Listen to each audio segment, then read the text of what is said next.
ปาลานตำบลสันทรายหลวงอำเภอสันทรายจังหวัดเชียงใหม่ในวันอาทิตย์ที่7เมษายนพุทธศักราช2562เวลา9:39 นาทีเดือน7เหนือขึ้น3ค่ำ9 นาฬิกาว่าใหม่แล้ว9นาฬิกาเท่าไหร่ว่าใหม่จุด29นาทีได้ก่อน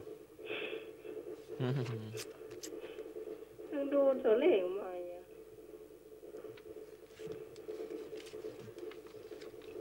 ยังนาฬิกา9:29อันนี้น้อง9:299 นาฬิกา29 นาทีภาษาราชการ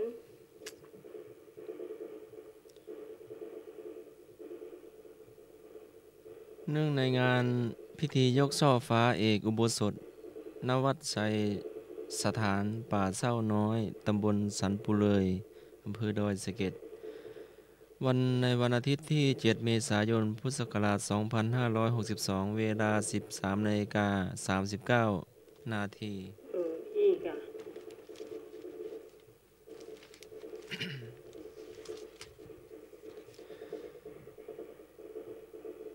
ทำบุญฉลองถาวรวัตถุปอยหลวงวัดศรีสุดาพระอารามหลวงตำบลสุเทพอำเภอเมืองจังหวัดเชียงใหม่เนื่องในงานทำบุญฉลองถาวรวัตถุปอยหลวงในวันศุกร์ที่12เมษายน2562ตั้งแต่เวลา 9 นาฬิกาเป็นต้นไปตลอดทั้งวันปอยหลวงวัดศรีสุดาเนาะพระอารามหลวง แล้วก็ผู้นี้ก็นักเรียนที่บวชใหม่ก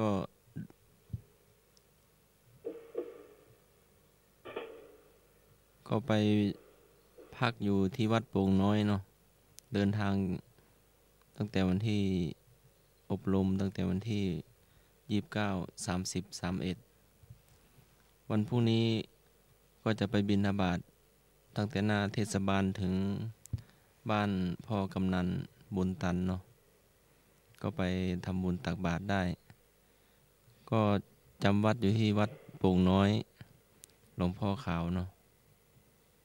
ก็จำนวน90รูปก็จะไปบินก็ประมาณ19รูปเนาะ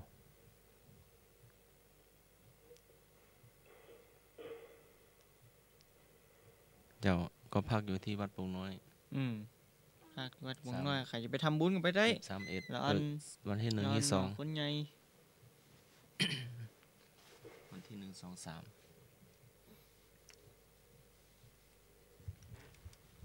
แล้วก็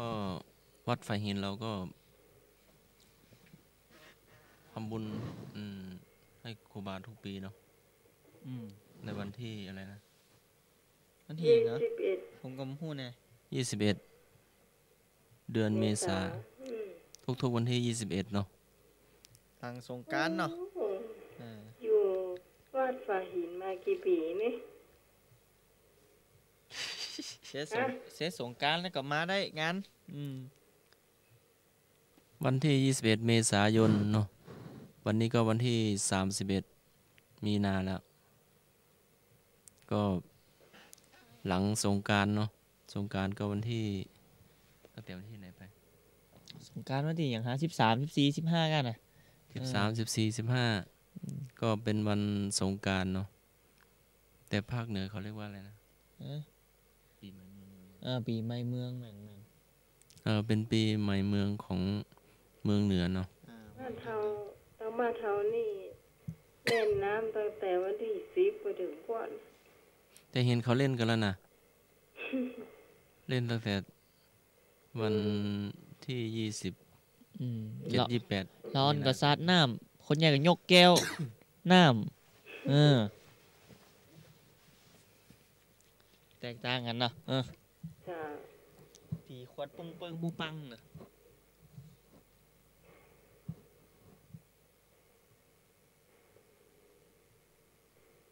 มต่ออาจารย์ มี วัน ถึงสอง วันที่4 5 6ก็เดินธุดงค์ไปที่วัด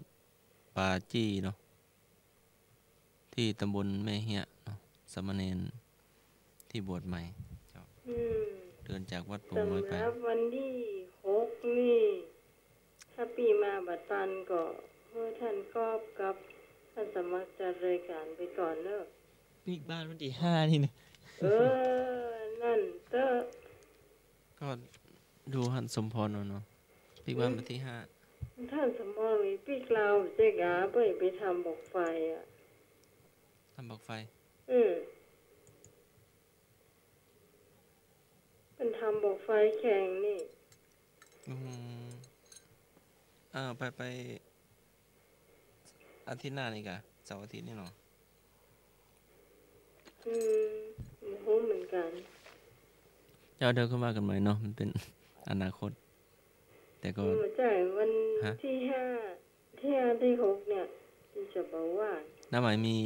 งานที่ไหนนะ งานทำบุญขึ้นบ้านใหม่ลูกเปล่า วันที่ 5 ปีก็ไปละ ตรงวันเสาร์หรือว่าตร วั ง น วัน เสาร์วันที่ 6 เจ้า เจ้า ที่สันทรายไม่โซ่ก็ตรงพอดีเนาะก็ดูว่าไอ้ราชการเขาจะเข้ามาได้ก่อนเข้ามาจัดด้วยหรือว่าเข้ามาจัดแต่น้องหมายได้ก่อน ไม่รู้ว่าจะอันใจประการเป็นไงพ่องเนาะ งานก็ไปหาหมอเนาะก็บอกว่าจะเป็นได้ห้องเนาะประสบอุบัติเหตุก็ธรรมดาเจ้าผู้คนก็จะมีเหมือนพระพุทธเจ้าว่าน่ะเนาะมีตึงเกิดแก่เจ็บมันเจ็บตัวเนาะทุกคนมันจะลดพ้นมาได้บางครั้งเราก็ระวังก็ยังเจ็บอยู่ดีเนาะถ้าบัดระวังก็เจ็บระวังก็เจ็บถ้าถึงเวลาเนาะก็เป็นกำลังใจให้ก็แล้วกันนะเจ้าบ่ว่าจะรับไปยังไอ้บ่าวชายประการของเราเนาะ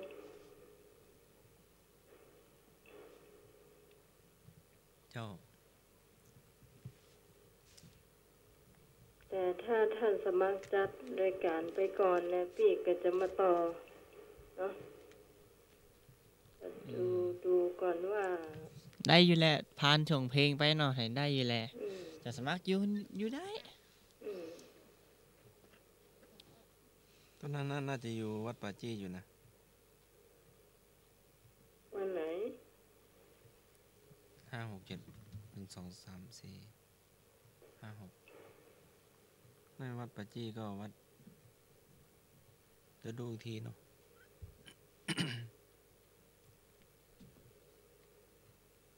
แต่ฮันสมพรก็หันอยู่นะ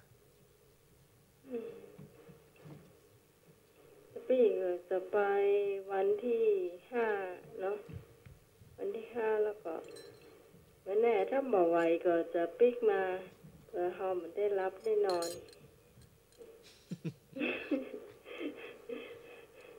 ไปโตจะเขาวันค่ำในก็บ่ไหวอยู่กันนะเจ้า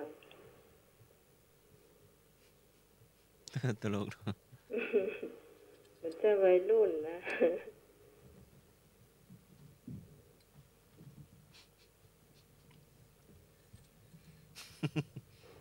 คุณผู้ฟังที่คิดว่าน้องใหม่เป็นสาวอยู่นี่นะบ่ใจเนอะมีลูกบ่าวพ่อใหญ่เจ้าเนาะตอนนี้มีบ้านใหม่อยู่แถวแม่โจ้เนาะปลูกบ้านใหม่อยู่เราก็จะขึ้นบ้านใหม่วันที่6เจ้าแต่น้องใหม่จะไปวันที่5แล้วเนาะ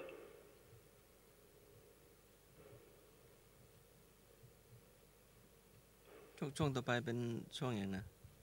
ช่วงธรรมะพุทธ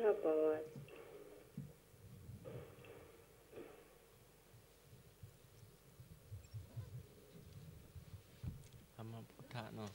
อืม เอาพุทธะก่อนก็ได้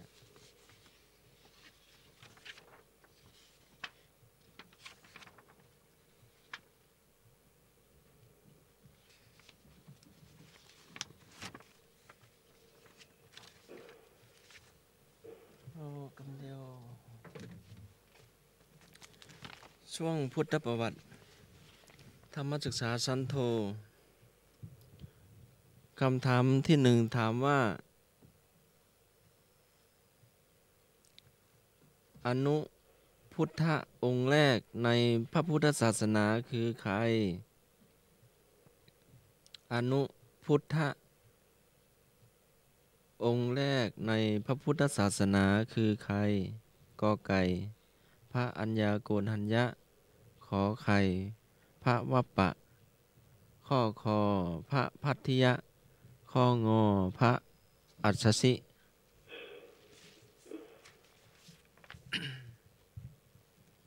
โทรมาได้เลย052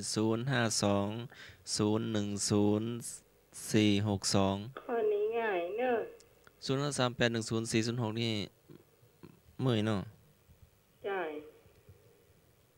มันรับไปคืนแต่สามารถโทรเข้าเบอร์น้องใหม่ได้เจ้าโทรเข้าเบอร์ท่านสมัครได้082ยังให้มา192 8360เนาะ เจ้า แล้วก็เบอร์น้องใหม่เห็นเบอร์1เจ้า092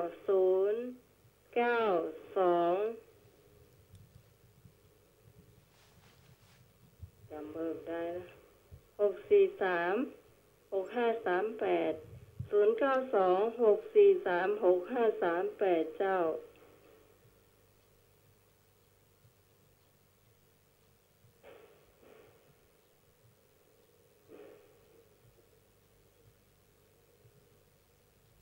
มาเข้าใจเว้ยมาแล้วเจ้าตอบได้เลยเจ้า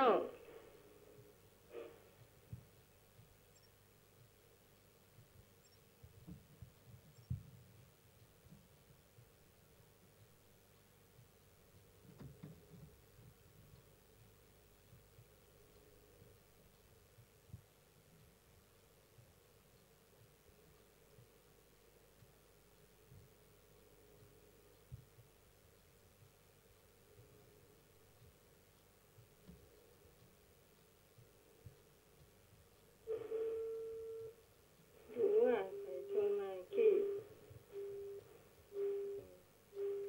โอ้ได้เนอะ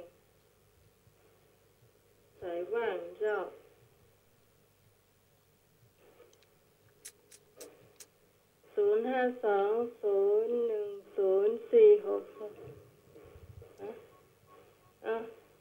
อย่าโทรเบอร์นั้นเจ้าอย่าโทรเบอร์นั้น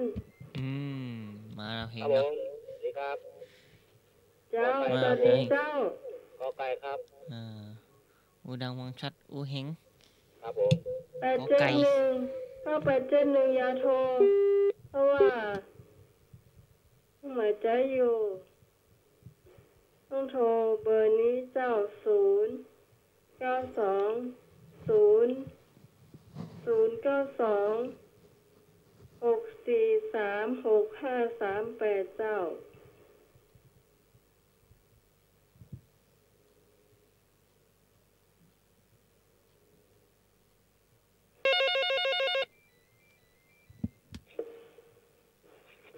เจ้าสวัสดีเจ้า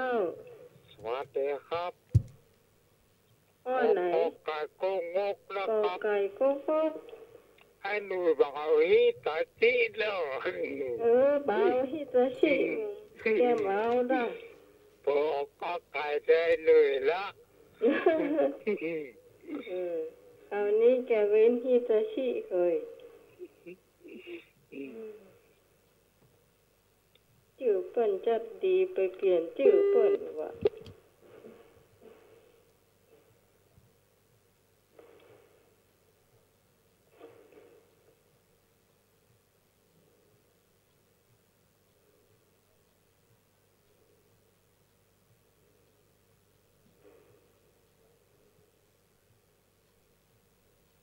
แม่นวลตอบมาเลยเจ้า แม่บุญพี่ตองเจ้า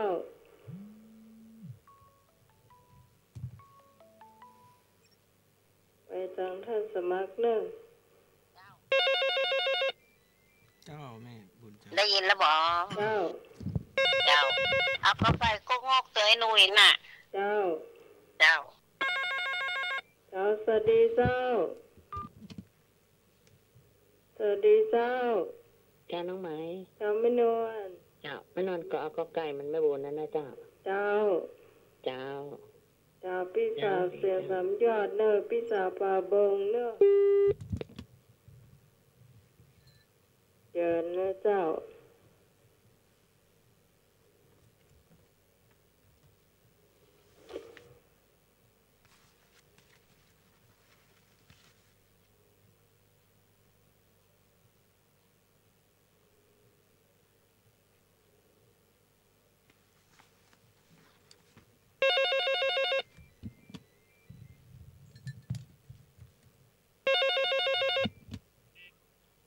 เจ้าพี่ต้องก็เอาก็ไก่โก้ก็ได้ เจ้าพี่สาวต้องเอาขอกอไก่ เจ้า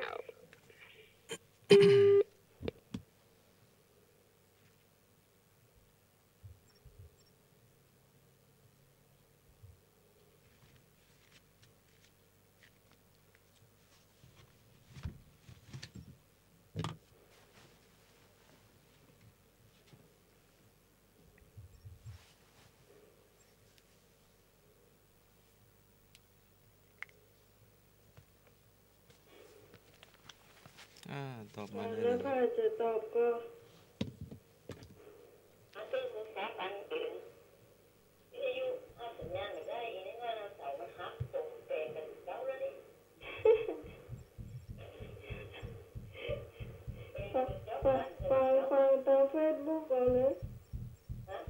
ฟังตามเฟซบุ๊กได้เลย ฟังในตัวสามนี่เนาะ อืม เราไม่ได้นะการว่าจะท่านสมาคมเจ้าไว้ตัวจ่ายใหม่รุ่นนี้ อืมโทรเข้าเบอร์ของท่านสมัครเบอร์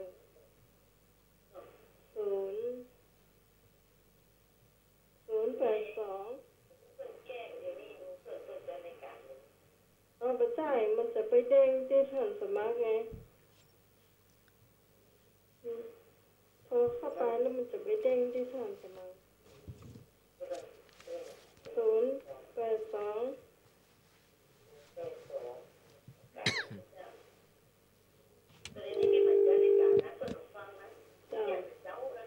เจ้า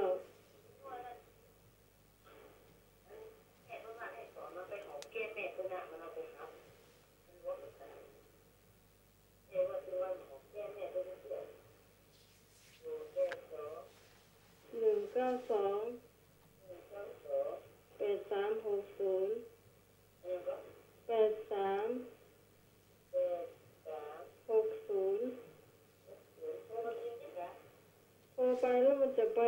ขึ้นที่ท่านสมัคร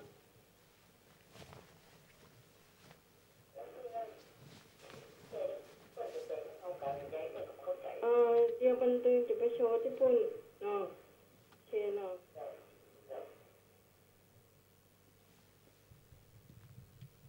ลองดูกันแล้วกันว่าจะไปโชว์ตรงปุ่นก่อน เจ้า อืม เจ้ารออยู่เจ้า อันนี้แม่หยังตะกี้ ยุพา แม่ยุพา อืม เอ้า เฉลยเนาะ พุทธ เฉ ประ ล วั ย ติ เริ่มหนาวแล้วครับ เฉลยท่านก็ เจ้า เฉล เฉ ย ลย ข้อไหนฮะจะสมัครคำตอบเนาะคำถามกันมาเยี่ยมคำถามกันอนุพุทธองค์แรกในพระพุทธศาสนา คือใครนี่สาวกองค์แรกเนาะ เฉลย ข้อที่ถูกเนาะข้อกอไก่พระอัญญาโกณทัญญะนั่นเนาะ ถูกต้อง ต่อไป ต่อไปเนาะ เจ้า พระอุรุเวลากัสสปะได้รับเอตทัคคะด้านใดพระอุรุเวลากัสสปะได้รับ ตทัคคะในด้านใดกอไก่มีพี่ญาติอย่างว่ามีญาติพี่น้องมากอย่าพี่ญาติพี่เยอะนะมีญาติพี่น้องมากขอไข่มีบริวารมากขอควายมีอุปถากมากงองูมีผู้เลื่อมใสมากอันนี้ถ่ายจะได้กันอยู่กะย้ำพระอุลุเวลากัสสปะขึ้นแล้วก็หนภาเจ้าถ้าเป็นเพื่อนเนอะจะไว้จะเป็นลายหนภาพระรุเวลากัสสปะไม่ทันท่านกอบกะมันกอบของคนถามเหมือนกันนะกะงงจ้าน้องไหมจ้าไม่นอนเจ้าไม่นอนดาวนะเจ้าไปยุพาได้แล้วงงูนี่คืออย่างต่อไปงองูคนเลื่อมมีผู้เลื่อมใสมากจำได้ไปยุพาก็งองูเนาะดาวนะเจ้าเดาไม่เป็นไรเดาเนาะหรือว่าตัวเปิ้ลตั้นวันนี้วิทยุหลานน้อยเอาเต่ามันหักวิทยุเด็ดเสากันเป็นต่อตึงตีสาวแปลงกันแต่เจ้าเนี่ยมันได้มันเอาหักเป็นจมในมันพูดก่อนจะแปลงขึ้นมาเนี่ยแต่ว่าเพิ่นมีลายของท่านสมัครอยู่แต่ว่าลายมันขึ้นกู้ขึ้นของเจ้าได้กันเนี่ยเจ้าเห็นลายเจ้าเห็นลายของนายพายอยู่เจ้าเห็นแล้วท่านกู้เอาแปลงที่มันออกหน้าจอจะทำอะไรเจ้าจานทำมันทำไม่ได้ขอไปทำก็ทำไม่ได้เจ้าต้นหัวแปลงใหญ่ให้ลูกให้หลานลองทำดูหน่อยสวัสดีเจ้าครับสายมันติดว่างไงกะคือครับติดจิ้มนะเจ้าจิ้มมาติดจิ้มหลอบติดแล้วเดี๋ยวก่อนเรียนเจ้าพี่ต้องก็เอาเข้างองูเหมือนแม่นวลเน้อจ้าเจ้าเขียนเหมือนไม่ได้ฟังนั่นดีก็ไก่อย่างท่านก๊อฟก็ไก่มีญาติพี่น้องมากขอไข่มีบริวารมากขอควายมีอุปถากมากมีผู้เลื่อมใสมากน้องใหม่เอาข้อขอไข่เจ้าไอ้เจ้าตัวก็เจิญมาครับผมเจ้าขอไก่กูครับขอไก่เจิญครับเจิญสวัสดีครับเจ้า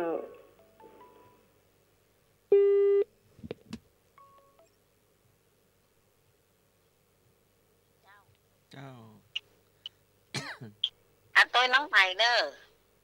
เจ้าขอไข่เจ้าขอไข่เหมือนกันสวัสดีครับเจ้าขอไข่เหมือนกันนะครับจ้าเพิ่งนึกออกขอไข่นะเพิ่งนึกออกว่ามาตัวป่อนนี่มาแจ้งครับมาใจอีครับเจ้ายังโทรมันโทรบัตรตันเปิ้ลครับแต่เห็นละตันต่อได้เอาตัวคุณวิทย์สมัยกันได้เอาอีกะต้องยอมรับความจริงกะแต่ปลาไปต้ามหอมหูไหนเนอะไอ้หน่วยไปกอไก่ก็งอฝุ่นยังตัวไอ้หน่วยฝุ่นก็ได้เหรอ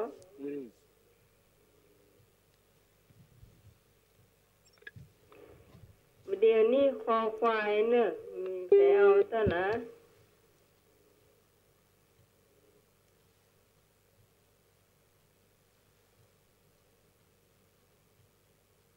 มาต่อมาจะขอควายขอใครก็มาพี่ตองเหรอพี่ตองตอบแล้วก็พี่ตองตอบงองู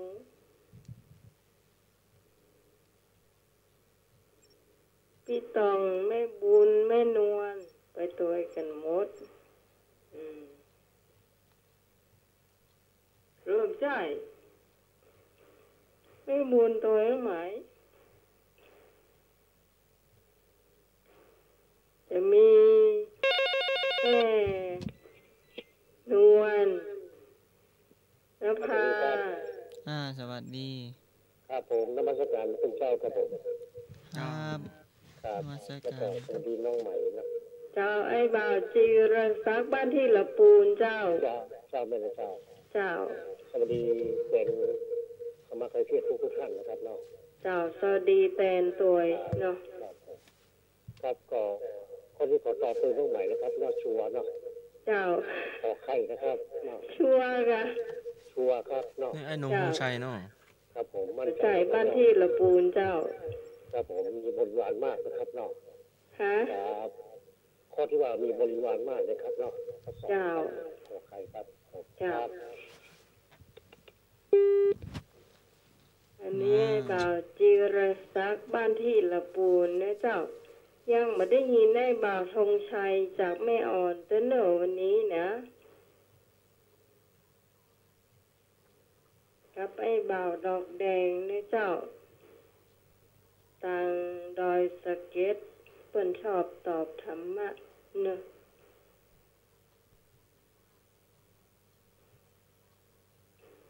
มาหลายข้อเนอะฉันก็มาเฉลยมาใครจะปาไปเต้ามาตรงตัวเต่าเป็นยังเต่าก็ล่มเหมือนลูกคุกฝุ่นกับปัดตัวปัดเนื้อปัดตัวเฉลยแล้วก็เนาะเจ้าข้อที่ถูกเนาะเฉลยเลยเนาะเจ้ามีบริวารมากขอไข่เนอะขอไข่เนี่ยเจ้าถูกต้อง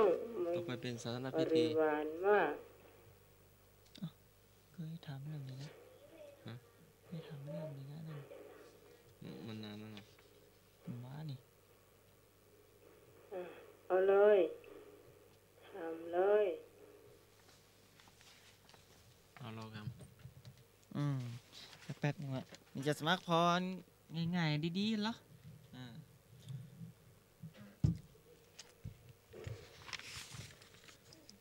วิชาอุโบสถศีลข้อหนึ่งถามว่าข้อใดเป็นเหตุให้สรณคมเศร้าหมองก็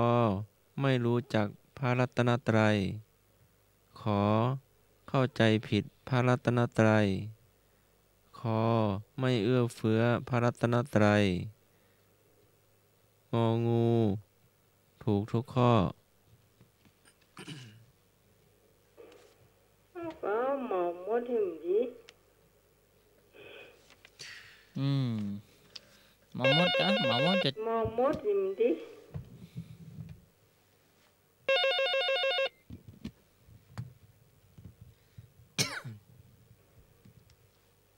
สวัสดีเจ้าน้องไม้เจ้าไม่นอนมาหลับเนอะเอางองูเห็นละเจ้าขึ้นตอบประทูก็ขอบคุณคำถามนะเจ้าเงาหูขึ้นมาเนาะเจ้าเพราะว่าไม่นอนนึกจะแบบเคยได้ยินภาษาบาลีนะเจ้าเมาหมดเลยอันนี้นะเจ้าคราวนี้นี่คิดว่าจะชัวนะชัวเจ้าเพราะว่ามันประทูค่ะจะประทูถ้าประทูก็มาเป็นอย่างนั้นเนาะมาเป็นอย่างไม่มันน่าจะแล้วหมายว่าน่าจะถูกต้องด้วยซ้ำว่ามันแม่นหมดเลย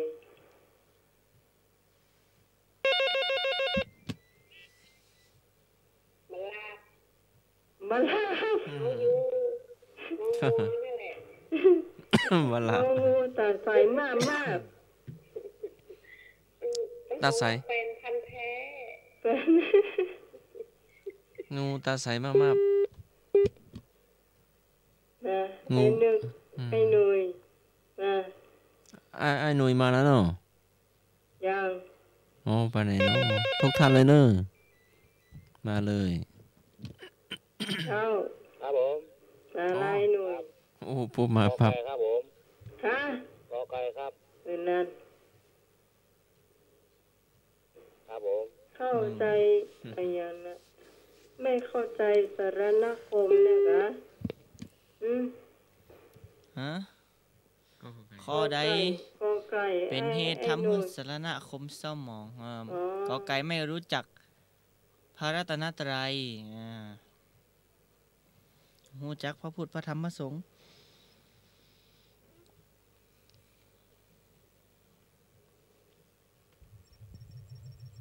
ฉายาหรอฉายากอไก่เหรอ ใส่ยาหยัง ไอ้หนุ่ยอ่ะ กอไก่กุ๊กงก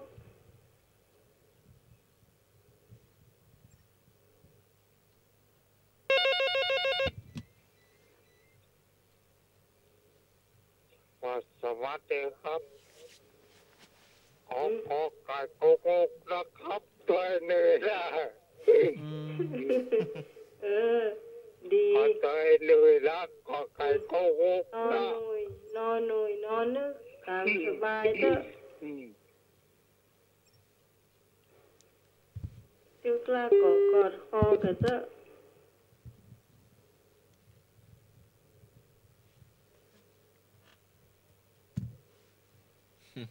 ข้าวไข่ข้าแม่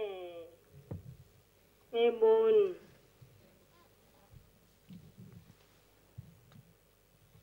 แม่แดงหายแซ่บเจ้า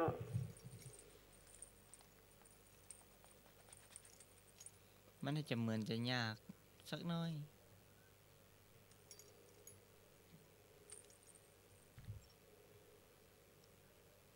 มันคำตอบมันใกล้เคียง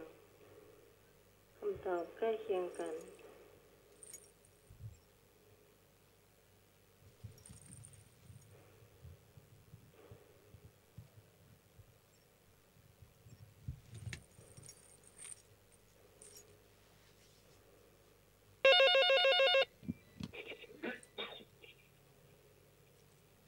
ฮัลโหล ครับผม เจ้า ครับขอตอบงองูนะครับเนาะตัวอย่างการฮัตกี้นะครับเนาะครับมันก็เข้าข่ายที่มันเกือบทุกข้อแล้วเนาะ เจ้า เข้าข่ายทุกข้อของว่าใดนะครับเนาะนี่ก็คงจะชัวร์นะครับงองูนะครับเนาะ เจ้า ครับผม อันนี้อ้าย ครับที่รักษาบ้านที่นะครับผม อนุบ้านที่มาแล้ว ครับบ้านที่จะอยู่ใกล้ๆกับอำเภอไม่ออนนะครับเนาะครับคิดที่ต่อกับอำเภอสังกำแพงนะครับท่านนะครับเนาะ เจ้า ท่านเมื่อเขาแล้วได้ยินนั้นท่านสมัครถามว่า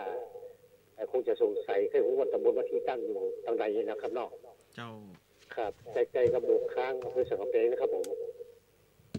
อ๋อ เจ้า ใกล้ๆตำบลบ่อค้างสัน ครับ กำแพง ถ้าเคยไปหลวงปู่ล่าตากทิพย์ก็จะมีทางใต้ของหลวงปู่ล่านะครับ อ๋อเจ้า เคยไปงานหลวงปู่อยู่เนอะ จุดที่ต่อก็คืออำเภอสังกำแพงนะครับ เจ้า ไปอยู่ ครับ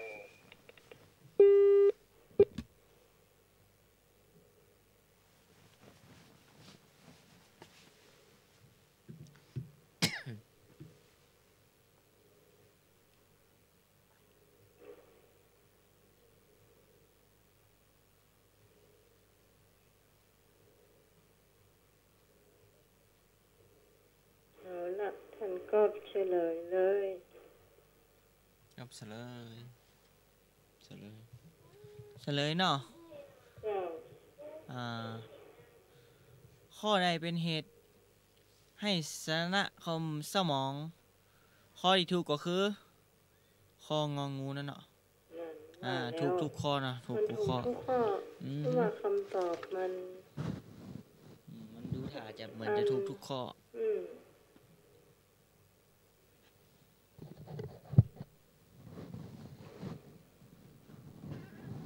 ต่อไปเราจะไปจุดเนาะต่อคำเนาะก็ว่าเราจะเอานั่นฮะ กำบ่เก่า ใช่อักษรภาษาไทย ก็จุด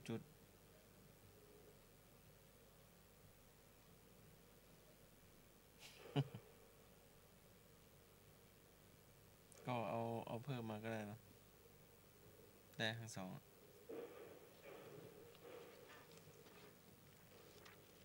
เอาละอักษรภาษาไทยบอใบไม้มีหาง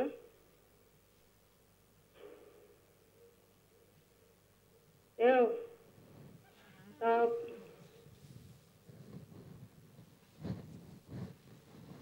บอใบไม้มีหาง เอามันเป็นยังไง ปอปูนะ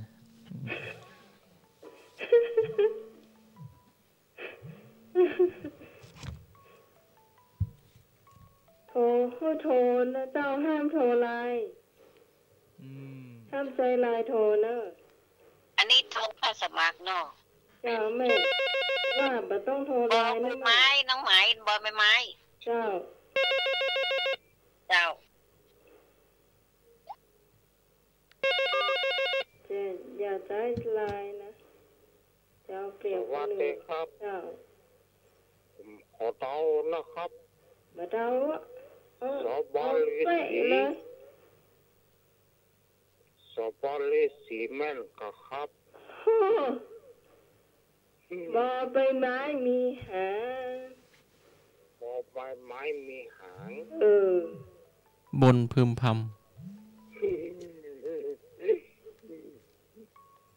กระเดกึกกระเดอ โอ้เดี๋ยวคิดกันเนอะ052010462 ำ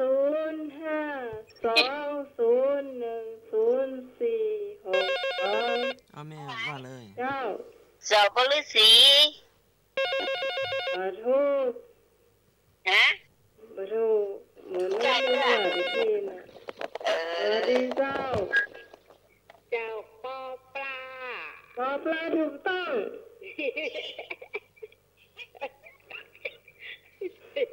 เพราะท่านชอบบอกตะกี้ปอปูอะ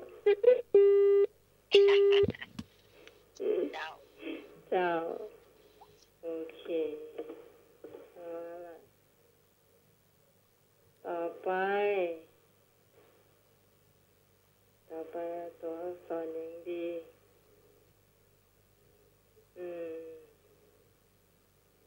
อักษรต่อไป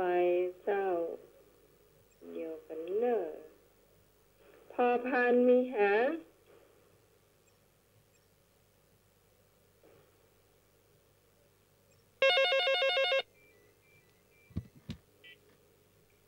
เจ้า เจ้า ฟอฟัน พอฟันสู้ไม่ต้องก็ได้แล้วฮะ เจ้า เจ้าตอบมาได้เลยตอบ เขา มา ฟัน ได้ อากาศ ฮะ ตอบอะไรตอบเลยแม่บูน พอฟันเจ้า พอฟัน เจ้า เจ้าถูกต้อง ฟอฟันสะอาดจุงอืม แล้วอย่างไรครับ ยังมาถามเสื้ออืม ก็แข่งกันเอาเนาะดีขึ้น เจ้า เลย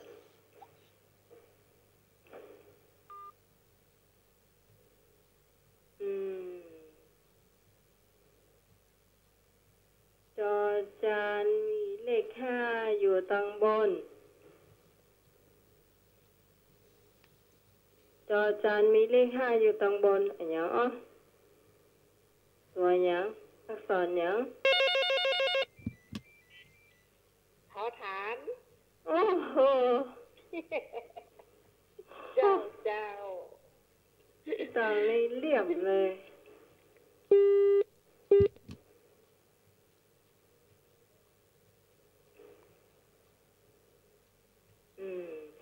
คอควายมีหาง นึกตอบกี้ละอควายมีหาง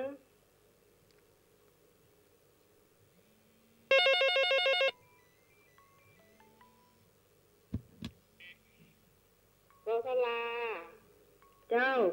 สอสลา เจ้าถูกต้อง เจ้า เจ้าพี่ตองเนาะ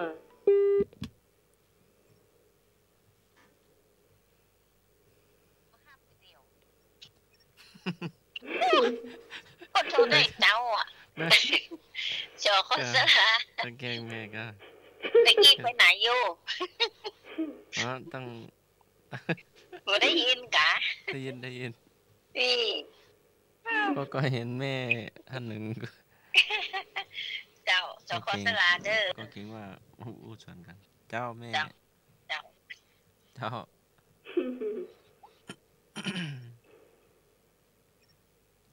ต่อไปอักษรต่อไปอักษรต่อไปลอลิงมีหาง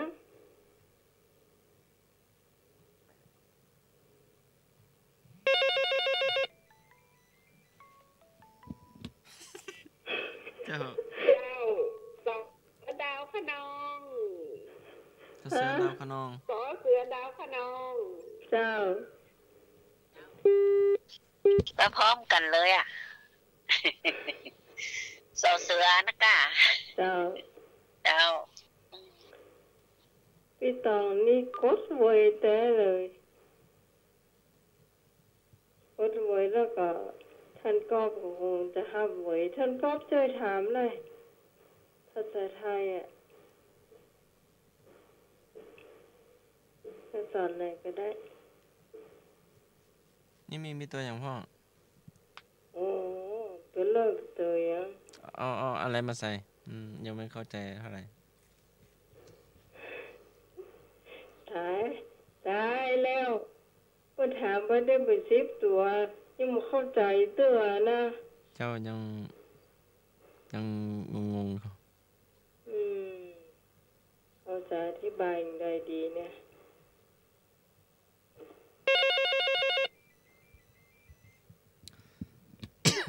สวัสดีเจ้า ก็ไก่ม้วนหางอย่างอ้อ ก็ไก่ ก็ไก่คดงอก็งงอย่างอ้อ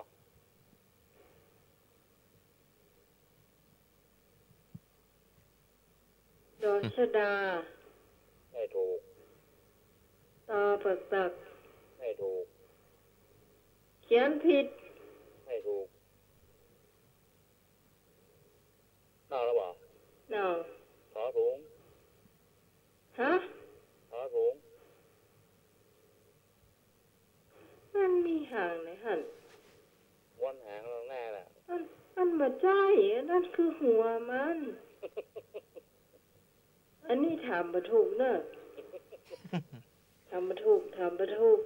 เถียงเจ้าเถียงเอาเถียงบ่ล้อถามบ่ถูกหางมันต้องอันต่อกัน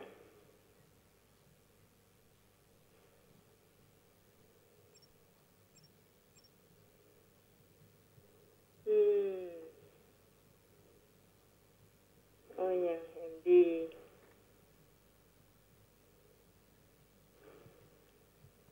เดี๋ยวพอพาน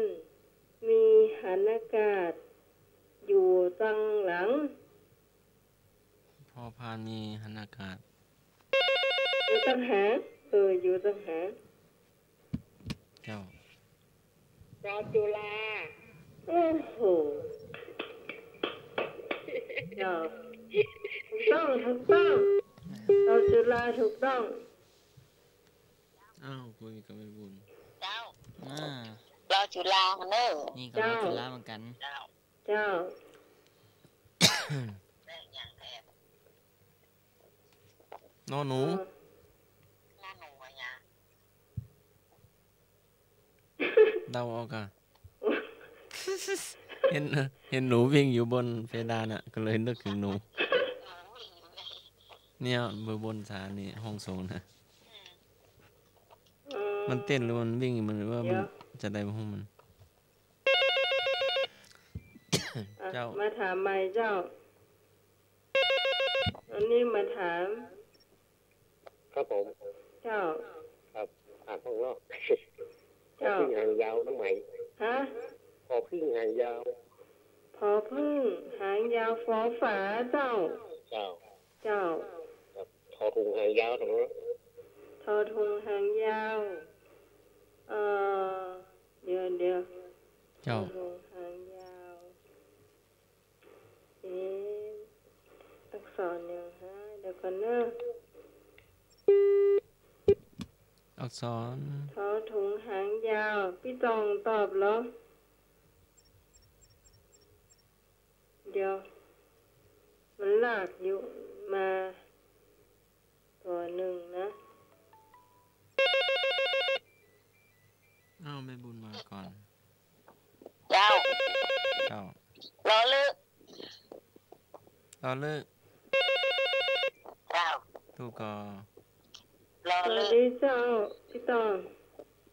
ไม่บุญรอเลิกได้เนาะ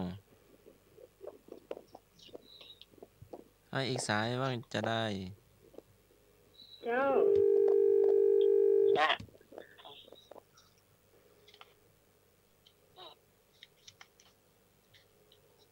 มันจะเป็นรอลื้อไปได้ยังไงในเมื่อทอถุงหางยาวอ่ะ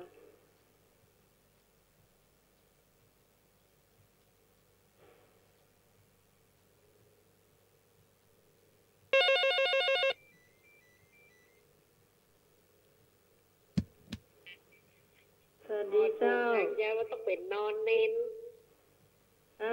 นอนเน้นเนาะนอนเน้นก็มาถูกก็หานอนเน้นก็มาถูกทอถุงแล้วมีหางยาวอ่ะพี่ตองหางยาวมันก็ต้องเป็นรอฤดูฝนนะมันต้องประกวดด้วยทอถุงหางยาวนะอย่างคนบ้านเนาะเดี๋ยวให้เจ้าของเบิ้ลมาตอบกันแล้วกันน้องเบิ้ลมาเฉลยเจ้าแล้วทำไมไม่แน่ใจว่ามันถูกป่ะเจ้าไอ้บาปที่ละปูนเจ้า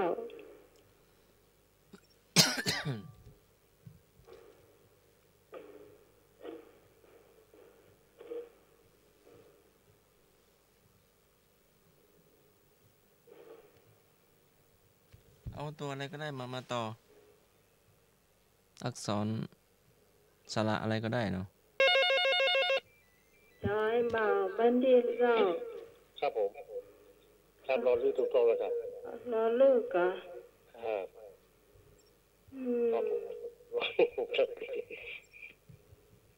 รอลื้อหางยาวนั่นนะจ้าคราวนี้เราหมายถามต่อเนาะทอถุงเหมือนกันทอถุงต่อด้วยนอหนูอ่านว่า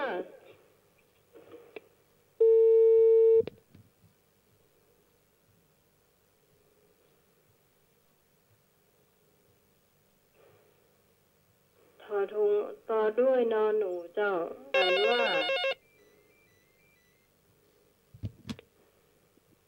เจ้าครับนอนเนนครับนอนเนนถูกต้องเจ้า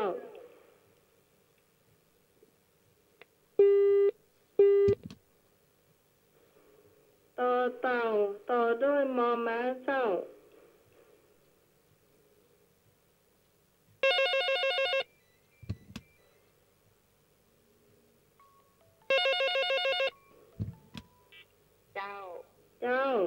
เอาผู้เฒ่าถูกต้องเจ้าเอาพี่ตองโอ้มันสมองเขาคิดบัตันถ่ายว่าคิดตัวเฮาทำก็มาผู้เฒ่าน่ะเจ้าเอาตัวเท่าแม่เจ้า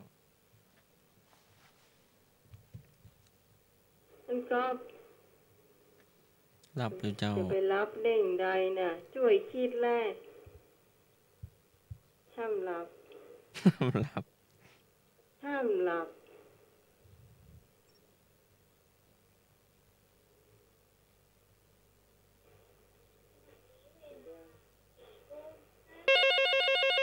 4:55แล้วเจ้า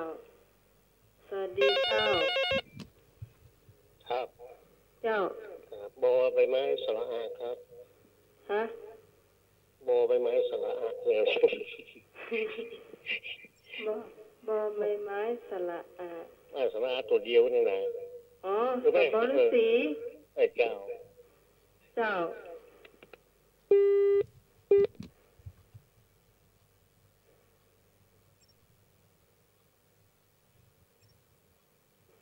แสดงว่าคุณผู้ฟังเข้าใจเรื่องหมายถามเนาะมีท่านสมัครงงอยู่คนเดียว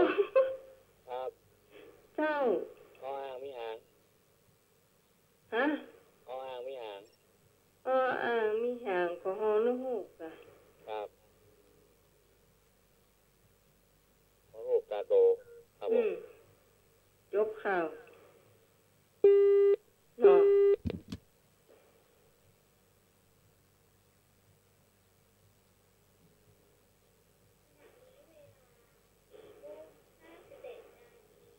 4:57 นาทีเจ้าตอนนี้ มีอย่างแถมเนี่ยเดี๋ยวก่อน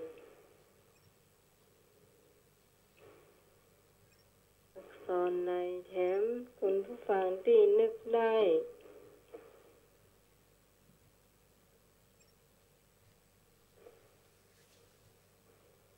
เราก็แกล้มาเล่นตัวนะเจ้า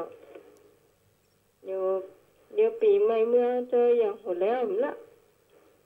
คุณผู้ฟังจะได้ทำกับข้าวหากับข้าวเป็นอย่างมานะ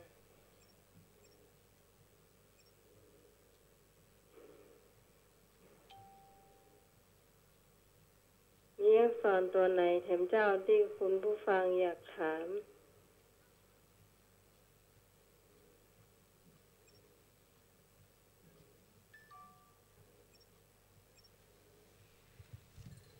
เอาทบทวนเหรอทบทวนคำถามเหรอ ยังไม่ได้ถามเลยก็คือการอักษรภาษาไทยเนี่ยมันจะมีตัวต่อมันได้มันก็เจ้า อย่างจอจานปกติเขาเขียนจอจานมันก็ เจ้า เอาเลข5ไปไว้ตั้งบนมันจะเปลี่ยนทันที เอาเลข5เอามันจะอ่านว่าไงเอาเลข5ไปไว้ข้างบน ก็ทอฐานเนี่ย เอาเลข5ไปใส่เอาเราเป็นทอฐานได้จะแหละ ก็ลังเขียนดูอ่ะ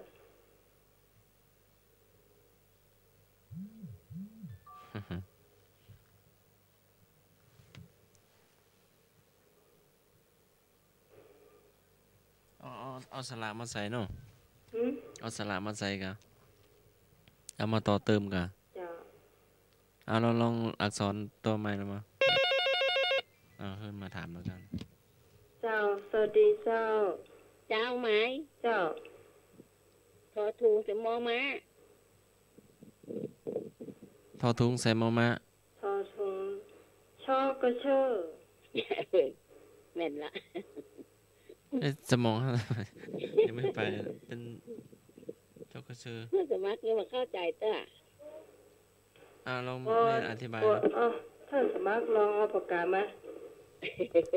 ปากกามา ก็มันมีตัวโตข้างหลัง อ้า นะ ว เขียน ข้างหลังอ่ะ เขียนทอทุงก่อน เจ้า เขียนทอทุงก็ขึ้นไปแล้วมันจะมีมอม้าตามมา เอามอมะไปใส่ไว้ไหน เอ้าก็ลากลงมาถ้ามันลงมาแล้วเขาจะม้วนเป็นวงอ่ะก็เหมือนมอม้าเราหามันขึ้นอ่ะ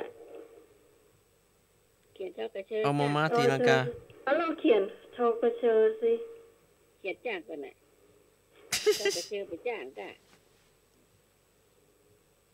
เท่ากระเชอต้นไม้อ่ะจันกันมั้งมันมีเขาถูกกับมอม้าผสมกันก็ก็เหมือนต่อเต่าอ่ะต่อเต่าก็มอม้าขนาดเป็นทอผู้เท่าใช่เข้าใจอย่างท่านสมัครอ่ะหรือว่าเอาใหญ่ๆอ่ะที่ไอ้ปัญหาตะกี้พอพึ่งเขียนจ้างก่อนมันก่อนพอพึ่งถ้าพอพึ่งมีหางเป็นฟอฟ้ามีหางลองลากขึ้นไปหรอเอาฝามาทดแทนเอามาสวมแว่นกะโอ้ตายแล้วสมมุติว่าเขียนพอพึ่งเราเอาฝามาใส่ก็เป็นลากขามันขึ้นไปอีกเจ้ามันก็กลายเป็นพอพึ่งอ่ะพอฟ้ากันเข้าใจเอาลองคำต่อไปเนาะพอพานมีหางเป็นตัดหางออกเป็นพอพานมีหางอ่ะเนาะให้เติมเข้าไปอีกใช่ลากขึ้นไปเป็นจอจุฬาอ่ะใช่ได้ก็เป็นฟอฟันกะเป็นคำแล้วเนาะเอาใหม่แล้วโอ้ยนี่เฮียนกอไก่ไหมเป็นอนุบาลแล้วนะเอาใหม่ฮันก็ตื่นแล้วเอาใหม่เจ้าครับต่อเต่ามอม้าต่อมอม้าครับเป็นคิปเปอร์ครับต่อแล้วก็มอม้าตุ่มแวดนั่นครับตุตะทอบุเท่าเท่าเดินย่องโนเรนไม่มองโทนทานเอาละ5 ทุ่มกับครับเราจะไป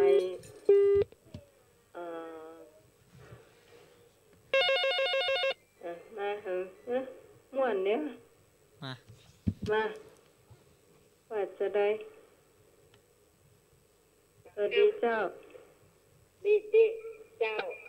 พี่สองอย่าทายท่านกับมากนะเอาขวดมีหาง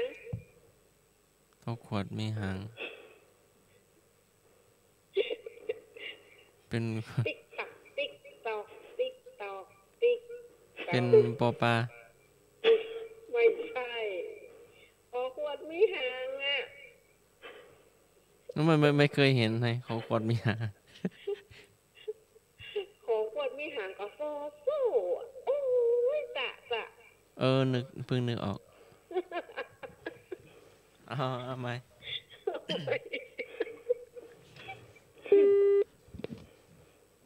มันมีชอช้างซอโซ่ได้หมดบางอย่างมันก็นึกช้าเนาะเอาใหม่แล้วสงสัยต้องไปเรียนภาษาไทยไหมเนาะเอาเลยแต่ว่าคุณผู้ฟังก็คงจะม่วนต่อไม่เก่งนะต่อไม่เก่งมันก็สมองไม่สมองไวไงตอนนี้มึนตอนนี้ยังมึนอยู่ต่อไปอัน5 ทุ่มไปนะเราจะไปกำมะเก่าเนาะทำไมเบอร์กำเก่าเนาะจ้าอันขอไปก่อนแล้วเนาะฮะไปละพูดดีหนีมากกว่าวันที่5ก็อีปีกบ้านเลยมาวันไหนเนี่ยมาวันไหนวันที่11ตุลาคม5 6 7 8 9 10 11มาให้ไปมันก็ใกล้สงกรานต์ว่ะ ประมาณนั้นนะครับบัลลังก์สงกรานต์กับก่อนสงกรานต์นั่นน่ะสองอย่างนั่นน่ะดีอยู่เลย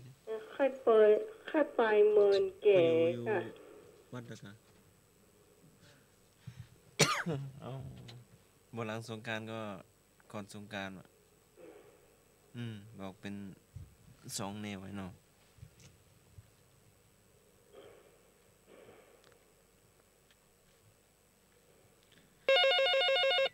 ตาบุญโทรมาได้เลยช่วงกำบ่เก่าไปเข้าเบอร์นี่เห็นละเจ้าไปจะเข้ากันสมัครเบอร์นี่มันกี่สตางค์เปลี่ยนก็ได้เนาะมันสมัครก็ได้เจ้าจะเปลี่ยนพอใช้เบอร์เป็นมาต้องใช้ไลน์ใช้โทรโดยตรง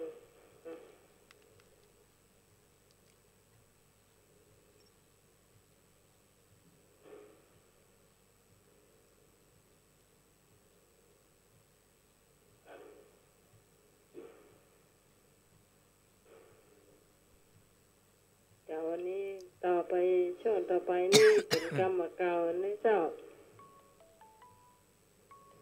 แม่บุญโทรไลน์นะไม่ใช่อะไรเสียงเป็นแบบนี้มันต้องเป็นแบบไม่ใช่อะไรเจ้าก็โทรไลน์เลยเนอะไม่ใช่โทรไลน์นะโทรไลน์มันเสียมันเสียงจะไม่ชัดนี่ตรงเลยเจ้า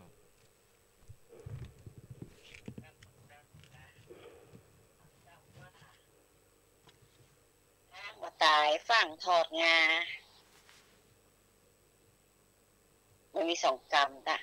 และมาบาตายฝั่งถอดเขี้ยวดีวะจ้างมาตายฝั่งถอดงานี่แสดงว่ามันยังมาตายมาถอดงานมาได้เนาะ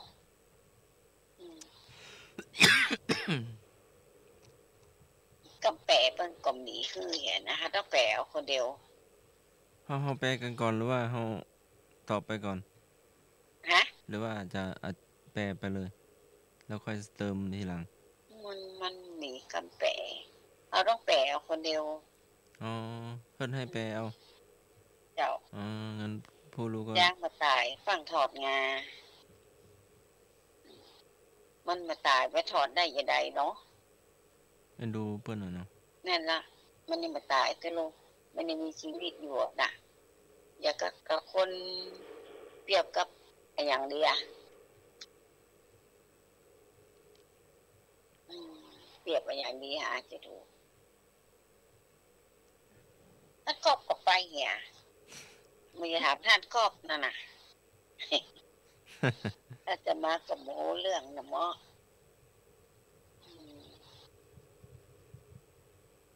อันเปลี่ยนคำนี้ดีกว่าเจ้าน้องใหม่หูก็โอ้ยิ่งไปอย่างจังเอานี่ว่าตานั่งฟังเหยียดแข้งเหรอตานั่งฟังเหยียดแข้งเจ้าหรือว่าคำนี้นี่คือยังมาตันมีอย่างพร้อมเถอะไปยังมาถึงฟังเถอะเจ้าอู้ไว้แล้วอู้ไว้ก่อนเจ้าอู้ไปก่อนหรือว่าวางแผนไว้ก่อนแต่ว่าได้อู้ไว้แล้ว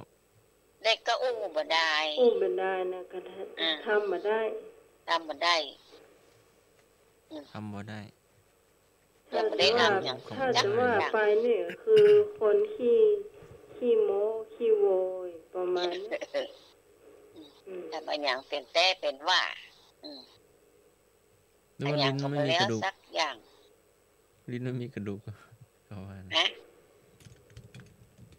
ถ้าสมัครว่าลิ้นบ่มีกระดูกแต่ว่าจะได้เคยได้ยินผู้รู้ว่างั้นเนี่ยถ้าลิ้นบ่มีกระดูกนี่หมายความว่าอู้อย่างออกมาแล้วมารับผิดชอบคำพูดตัวเก่าบ่มีสัจจะในความหมายนี่นะสัจจะเจ้าจริงไม่มีกระดูกคือ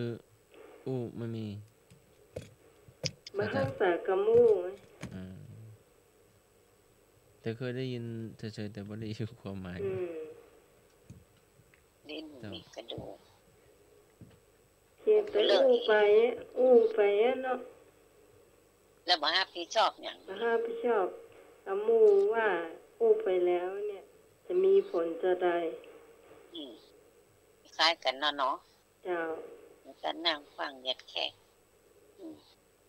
นั่งยังไม่นั่งแต่เหยียดแขกก่อนมันไปได้ยังไงเนาะ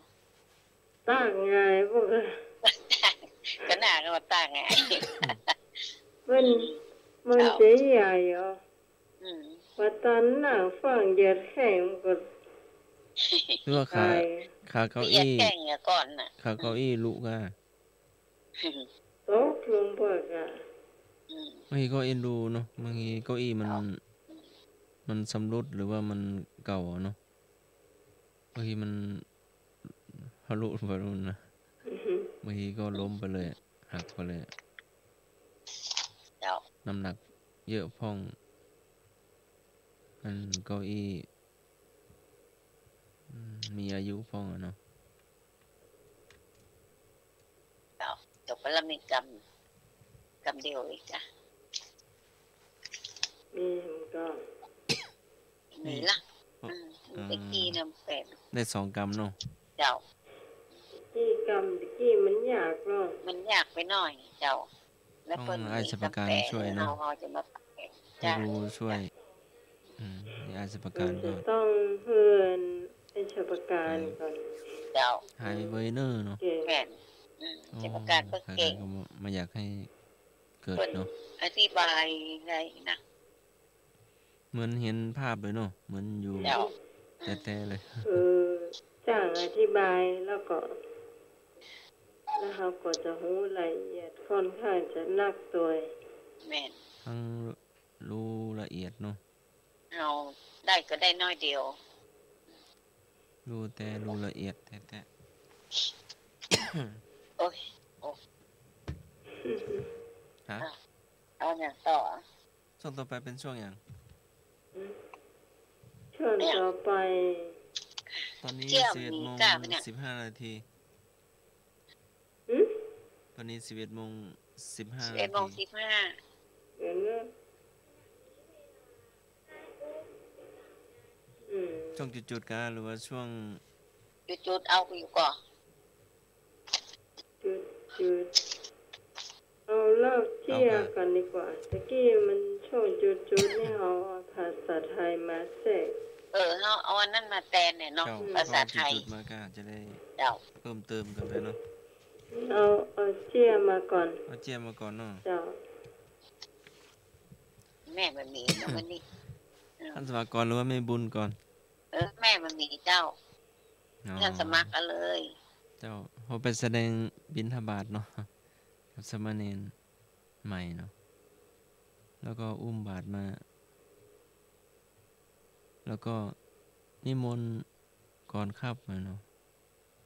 อ้าวใส่บาตรแล้วเนนเขาตอบว่าบ่มีหยังใส่ครับเนนสามเณรซ้อมบิณฑบาตซ้อมปันพรซ้อ ซ้อ ม มบิณฑบาต ยะถาซ้อมสัพพี ปันปอน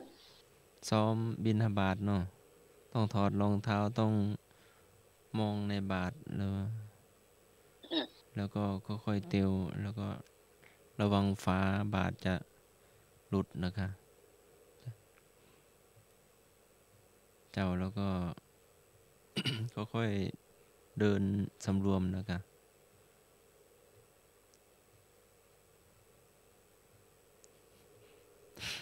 เรื่องมันเป็นใด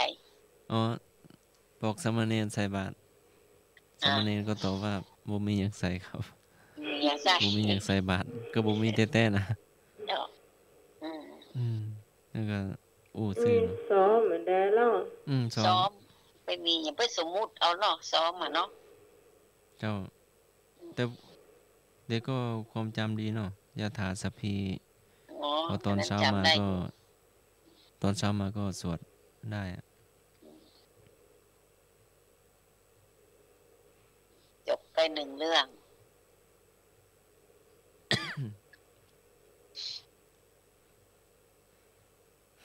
อีกเรื่องเนาะ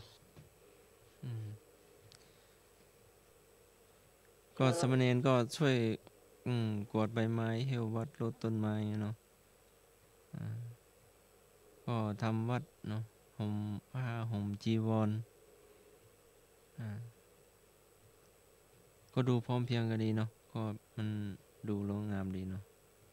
กราบทำวัดพร้อมกันไหว้พระพร้อมกันแผ่เมตตาพร้อมกัน นั่งสมาธิพร้อมกันเจ้าจบไป2 เรื่องเนาะจบไป2 เรื่องอีกเรื่องหนึ่งพอออกห้องมาไม่กวาดหายใครเอาไม้กวาดเราไปวะเรากวาดเช้าเย็นเสาะหาเนาะจบกับเก็บไว้ไหนลืมตีกะเพิ่นบ่ลืมแต่มีเพื่อนเอาไปก็เพื่อนยืมไปหรือว่าจะได้แต่บ่ได้บอกเจ้าของแต่พอเจ้าของว่าจะมากวาดไม่กวาดหาย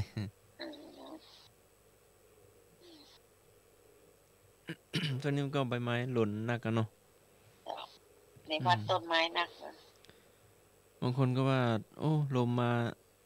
วันนี้ลมมาโอ้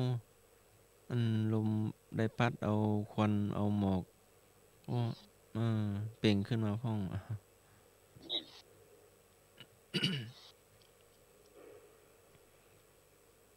ใหม่แล้วมีก็เจียน้องมีสาวไอ้หนูเนี่ยไอ้หนูดักแซบไปน่ะเจ้าไอ้หนูไปไหนอ้าวทุกท่านเลยเนอะไหนมีมีเจียเนาะที่จริงก็มีเยอะนะแต่มันลืมไปเนาะบ่ได้จดพ่อไอ้หนูเข้ามาตั้ง052นะ052010462เจ้าครับดีครับเจ้ามีคนเล่าเรื่องที่สักหน่อยนะที่อันนี้นะเจ้าไอ้บ่าวแม่นที่นะเจ้าครับผมคือมีอยู่วัดหนึ่งสมัยก่อนแล้วเนาะเพิ่นก็มีบริเวณเขตวัดของกว้างกว่าลูกห้องก็พอดีก็คุยที่กรุงมันมีนักตอนนั้นเนาะบริเวณวัดเนี่ยนะแล้วพอดีทุกเจ้าก็ไปเขียนห้ามเขียนป้ายขึ้นว่าห้ามขุดดิบอยู่ภายในวัดเนี่ยเนาะบริเวณวัดทีนี้ก็มีโยมไม่กี่คนนึงไปลบนะครับเนาะลบอันที่ว่าอันที่พระเจ้าเขียนไว้นะถ้าขุดได้จะนำไปถวายเนาะแล้วพระเจ้าก็ไปลบทำไมขอให้เนตรสักลายสมัยขวยไว้ให้เนาะครับห้ามขุดที่กรุงภายในวัดพระเจ้าเขียนแล้วก็โยมไม่ดีแล้วก็ว่าถ้าขุดได้จะนำไปถวายเจ้าก็อ่านไปอ่านมาโอ้ลบขอเนตรสักลายสมัยขวยไว้ให้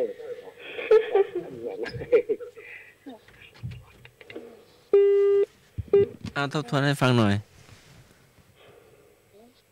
ทบทวนเจ้า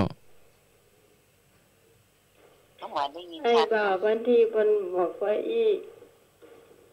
มีพระเจ้าเพิ่นเขียนป้ายเอาไว้ว่าห้ามขุดขี้กุ้งอย่างภายในวัดใกล้ๆวัดข้างวัดอย่างมื้อเนี้ยเจ้าเขตของวัดหรอถ้ามีหญิงคนนั้นเพิ่นมาอ่านป้ายเจอเพิ่นก็เลยเขียนทำไมว่าถ้าขุดได้จะเอาไปถวายพระตู้เจ้าเหมือนท่านสมัครอย่างแล้วถ้าขุดได้จะเอาไปถวายให้พระเจ้าแล้วพระเจ้าตัวนั้นเพิ่นก็มาอ่านถ้างั้นจะไม้ขวยไว้ให้ก็คือไม้ขวยนี่คือภูขี้กุ้ง ครูขี้กุ้งอยู่ไหนแกก็จะเอาอย่างไปหมายไม่คือว่าไว้คือไม่ยิงคนนั้นมาคูเดียเข้าใจก็ เจ้าตลก แล้วได้แล้วไปถวายพระอีก แต่ถวายบันถวายนี่หอมหูนะ ก็ไปคิดไปแบ่งกันเอา เนี่ยเขาอันอย่างเขาไปเก็บแมงมันเนี่ยเนาะแมงมันดำเขตวัดเลยนะ แต่มันอยู่ในวัด อ เนาะ อกหน้าเหียออกโอ้เขาได้เป็นขวดใหญ่ๆนะ น่ะกะ แล้วเขากลุ่มหูเหมือนกันว่าเขาอันเอาไปคั่วไปทอดแล้วเนี่ยเขาจะไปถวายก่อนนะ ถวายอยู่ก้า หูเหมือนกัน เนาะทุกเจ้า นั ก็ ก ของ นะ มัน มันแต่ละคนนี่ก็ได้นักอ่ะ เนี่ยค่ะเนาะโอ้มันออกนักนะในวัดนะ มาหูไปออกอย่างนี้ฮัน รู้แล้วว่ามีไผไปเก็บกะ โอ้ สักคนอดๆ นั เลย ก ล่ะ เนอะแต่ละคนได้มาเป็นคนเลยนะ ปวดไม่โค ถ้าง เล มั ย น นะ ไม่ใช่ว่าได้เขาเป็นเขาไม่ใช่ว่าไปเล่นคนนะ อืม นักขนาดเลย เดี๋ยวเจียหมดละ เจ้าไอ้หนุ่ยเหรอไอ้หนุ่ย ไม่นุ่งหายแซ่บในหูรับไปแล้วค่ะ ไอ้หนุ่ยก็บ่ค่อยสบาย นี่นะ ไปเจ้า มาแล้วล่ะ ครับผม เจ้า งานจะว่าหลับ รักฟังคนโมโมอ่ะรักฟังคนอู้สนุนมาถาม แหละ แล้วใครไปขุดเจ้าแปลงกล้วยแล้วใครไปขุดนิมนต์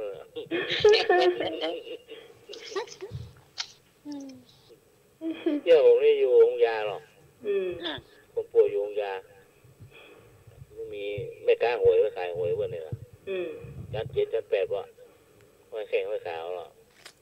อ้าวตกชักเที่ยงเลยอ่ะแม่ก้าหวยเข้าไปละหวยเจ้าหรอไอ้ลุงนะว่าไอ้ลุงนะมันแข่งยกขึ้นข้างอ่ะเนาะเลขทำงานไปก่อนมีกับเจ้าอ่ะปอกกี่ใบก็ว่าเอา2 ใบพวกมาสตางค์ได้ก่อนว่าอ่อนแล้วอ่อนมีสตางค์มาเจอหรอมันบอกว่าแข่งมันวัดห้อยนี่วะนี่น้องเป็นอย่างนั้นหรอกพวกเจ้าอย่างมาใหม่หรอโชคดีนะลุงนะครับน้องโคตรโชคดีให้วัดห้อยให้วัดขาเนี่ยวะ มาแข่งห้องแม่นะ จากโซ่ขึ้นจากโซ่ลงโชคดีมาอยู่นี่วะ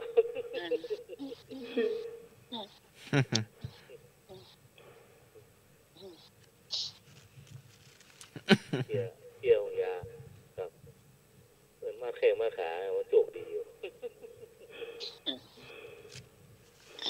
มีเรื่องเดียวอะ ครับ อืม วันนี้มีน้อยเดียว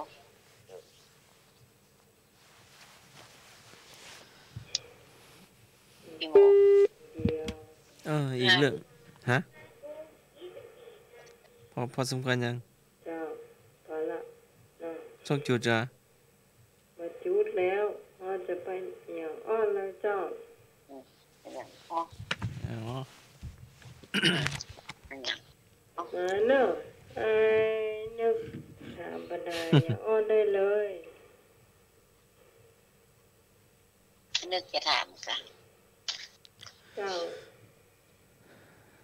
ให้เนื้อกะมาเลย052010462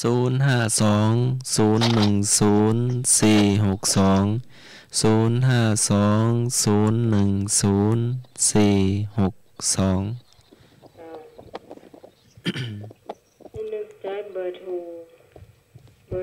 ก็คงได้อยู่แล้วนะ ช่วงโอ้มาแล้วเจ้า ครับ เจ้า ขอทำมาหาหน้านะครับ ว่า อันนี้เป็นโคมหมูรอบตัว พระธาตุเชิงชุมอยู่จังหวัดอย่างครับ พระธาตุเชิงชุม อยู่จังหวัดอะไร ครับ ชุมเป็นอีสาน อยู่โซนอีสานวะ อีสานเลยนี่ โซนตะวันออกเฉียงเหนือพวก แล้วเนอะ เชิงชุม เน เคยได้ อะ ยิน นครถูกต้องนะครับ สกล จังหวัดสกล เนอะ ใช่ ให้หนูเป็นคนตอบ ไอ้หนุ่ยคะ เจ้า อยู่จังหวัดสกลนคร บอกว่า เจ้า เชิงชุม พระธาตุเชิงชุมอยู่จังหวัดสกลนคร ครับ อยู่วัดหยังเจ้า บ้านอย่างหมูนะครับแต่อยู่ภาคอีสานเนี่ย อ๋อ เจ้า โอ้ดีแล้วกัน เอาบ้านออกเฉียงเหนือ อยู่จังหวัดสกลนคร จังหวัดสกลนครเนาะ จังหวัดสกลนคร พระธาตุเชิงชุมอ้ายหน่วยเบาวิทยุเนาะ สอน จังหวัดที่มันมีสาระที่ว่านครพนมสกลนครนครปฐมบ่มีสาระบ่มีสาระมีกับพยัญชนะ นครปฐมนครปฐม ครับนครปฐมกับมันมีสาระสกลนครกับมันมีสาระนครพนมกับมันมีสาระ เจ้า มีกับพยัญชนะครับตีกันนะครับ เจ้า ทำต่อได้เลย แถมข้อนอก เจ้า ดอยอินทนนท์สกลเบิ้นว่าดอยอย่างครับ ดอยอินทนนท์ ดอยอินทนนท์ ครับ แต่ก่อนชื่อเดิมว่าอะไรอย่างอ้อ ชื่อเดิมว่าหยัง ไม่เคยได้ยินเว้ยไม่เคยหัน ดอยอินทนนท์ เพิ่นมาเฮือน้องใหม่ตอบว่า ของใหม่โห สูงที่สุดในประเทศไทยอ่ะดอยอินทนนท์อ่ะเป็นยอดดอยที่สูงที่สุด ดอยพระอานนท์ มันขึ้นคำว่าดอยหลวงนะ จ้ะ ดอยหลวงนี่ แต่ว่ามันจะมีกรรมต่ออยู่ ดอยหลวง ดอยหลวงเวียงพิง ป่าใจ ใช่ ดอย มีกี่คำต่อจากท้าย สอง 2 ค มี ด ส อ อย ง หล คว ง ำเอาใบตัวท้ายๆหน่อย จะไปใบอย่างไรคุณพิษสมัยลองใบล้อ ใบตัวท้ายๆอ่ะ ผม ใบ ใบปะ ตั ใบ ว ปะ สุ จา ด ก ท้ายจะเป็นสระอา สระอา ดอยหลวงดอยหลวงคูนเขา ดอยหลวงนากา ดอยหลวงนากาบ่ใช่เนาะ มีสระอาตั้งหลังว่ะเอ๊ะไอ้หยังมาโหเลยเขาก็บ่เคยได้ยินก็ ก็โยมเมื่อสองตองนี่เชียงใหม่เขาเนี่ย อืม นี่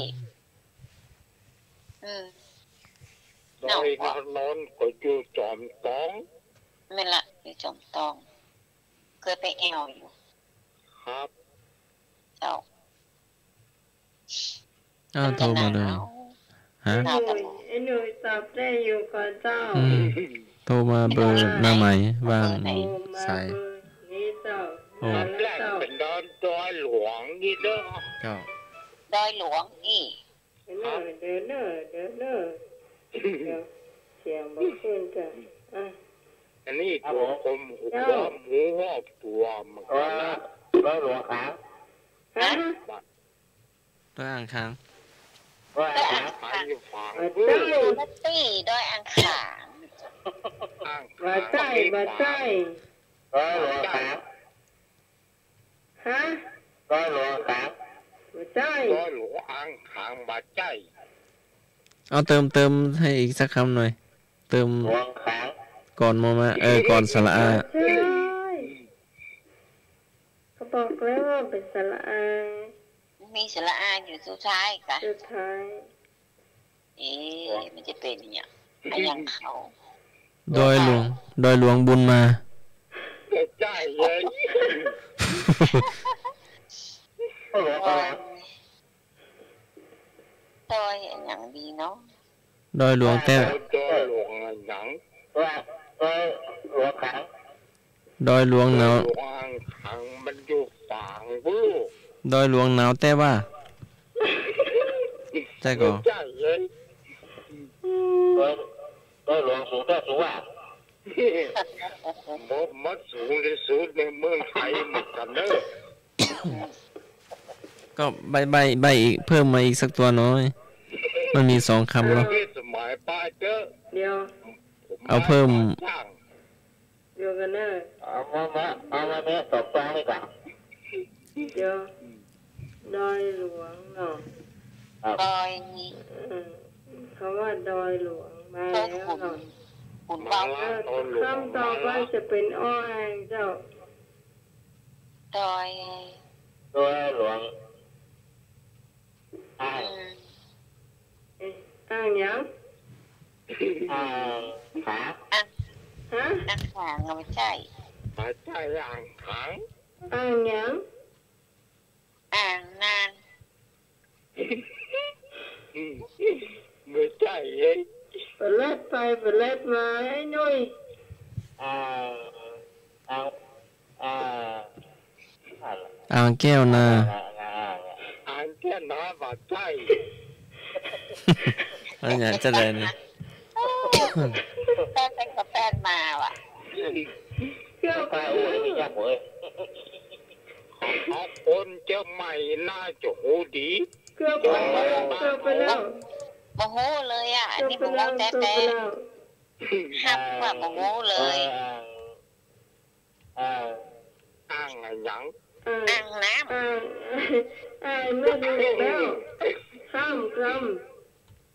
อ่า อ่าง อ่างว่า อ่าง พอดมา อ่างน้ มาเวิร์นี่ละมาพ่อ ำอ่างอย่างน่ะ ำแล้วเอาไปใส่ขึ้นแล้วนะ แล้วไม่ไอ้อย่างอยู่สระอาไม่หันกี่ตัว มันมีตัวทั้งนั้น อ่างว่า อ่าง ดอยอินถนน ตัวหลวงอะไรหยัง ดอยหลวงอ่าง ป่าใหญ่ อ่างปลายใจบาดใจ ดึกดำบรรพ์ บาดใจดึงลมัน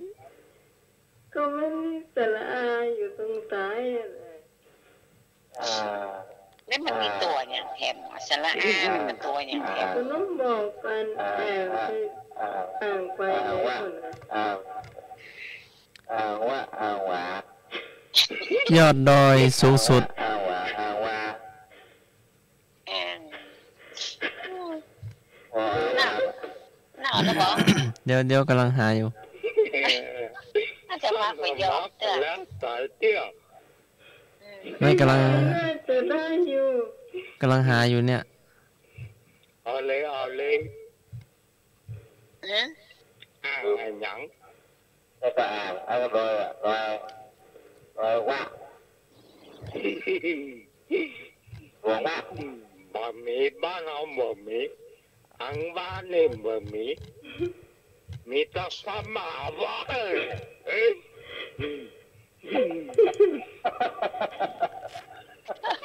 โอ้ ไอ้หนึ่งก็ไม่ได้ฮะ เรารอแต่วัน เอา กำลังหาอยู่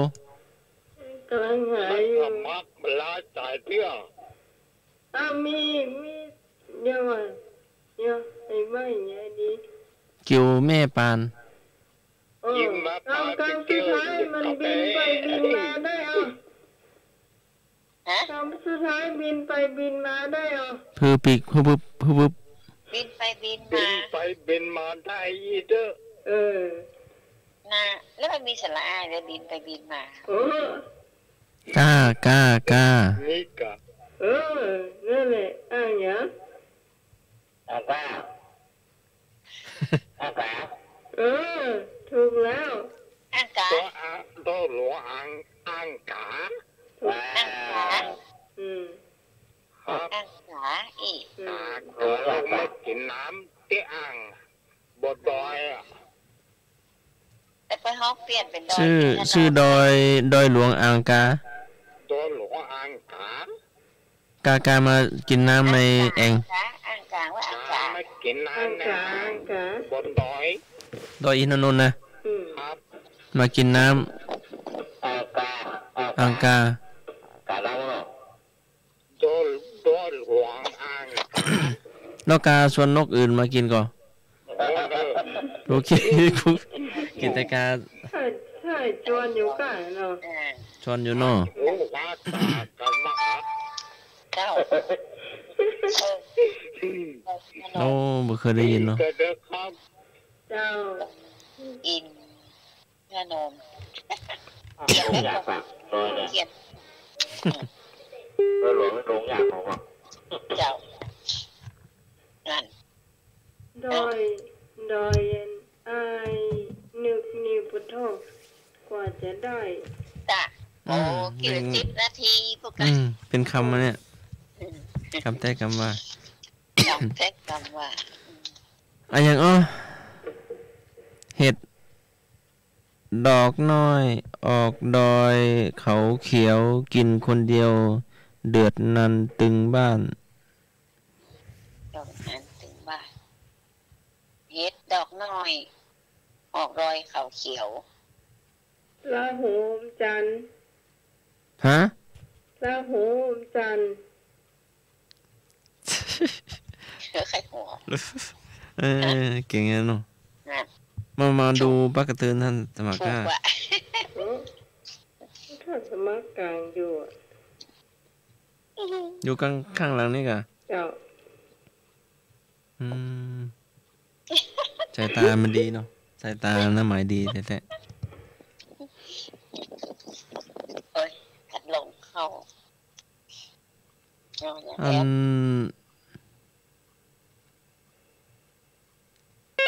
โอ้มันช่วยกันแล้ว เจ้า เจ้า หลวงปู่ล่าตาเทพอยู่อำเภออย่างครับ หลวงปู่ล่าตาพิบอยู่อำเภอหยัง หลวงปู่ล่านาทิพย์ สันกำแพง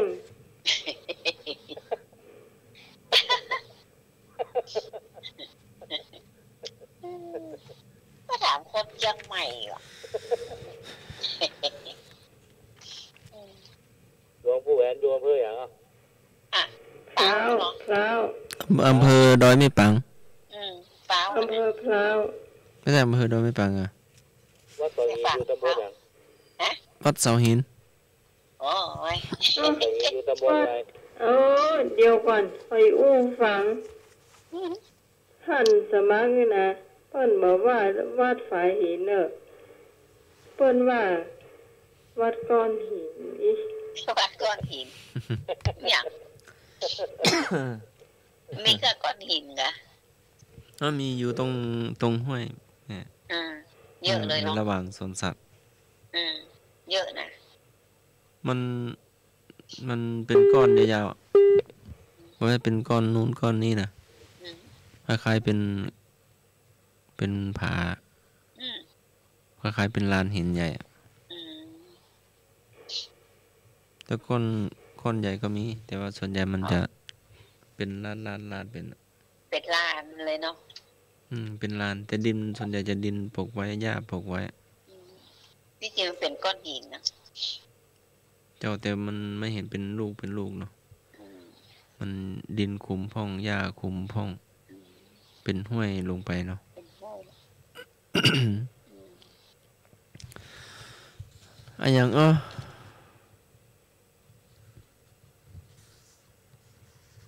หายังไม่เจอตะกี้หาเจอแล้ว ดักแสบ ตะกี้หาเจอแล้วอันอย่างไก่ไม่มนส้นหลังคาเจ้าพญาเสาะหาบ่จวบควันควัน ไฟอ๋อถูกก่อนเจ้าอันอย่างเจ้าสองตนอยู่บนอากาศงามอาละอาลาดโอ้สายหลุดไปโทรมาใหม่เนอะอย่างเอาใหม่อันอย่างเจ้าสองตนอยู่บนอากาศงามอาละอาลาดงามอาละอารามสองตนอยู่บนอากาศงามอาละอารามก็ลองน้องไหมอยู่บ้านนอกก็ลองเงยหน้าขึ้นหนูเงยหน้าขึ้นมันจะเห็นสองอันเนี่ยสิงห์นวัดกะพระเทพธิดา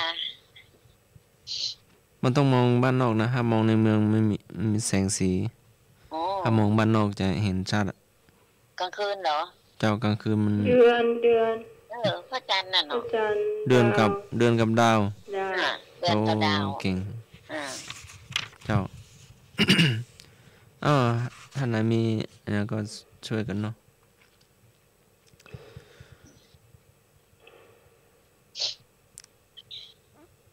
อย่างเต่าหลังตุงลงน้ำบอกคุณเต่าหลังตุงลงน้ำบอกคุณเต่าหลังตุงลงน้ำบอกคุณหลังมันจะกงจำเบ็ดก่อนมันจับก็บ่ได้นะจับก็บ่ได้แล้วมันเป็นยังไงมันโกงมีสีนั้นสีนี้โกงสีนั้นสีนี้ลุงกะเจ้าไปเต้นเด็กก็ไล่จับมันก็ไม่ได้เนาะลุงกินน้ำนะเจ้า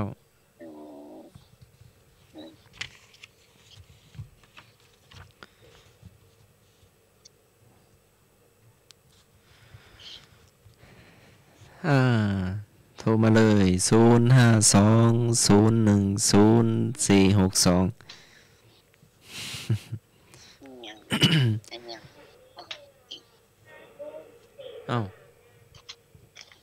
พอมีเวลาอยู่7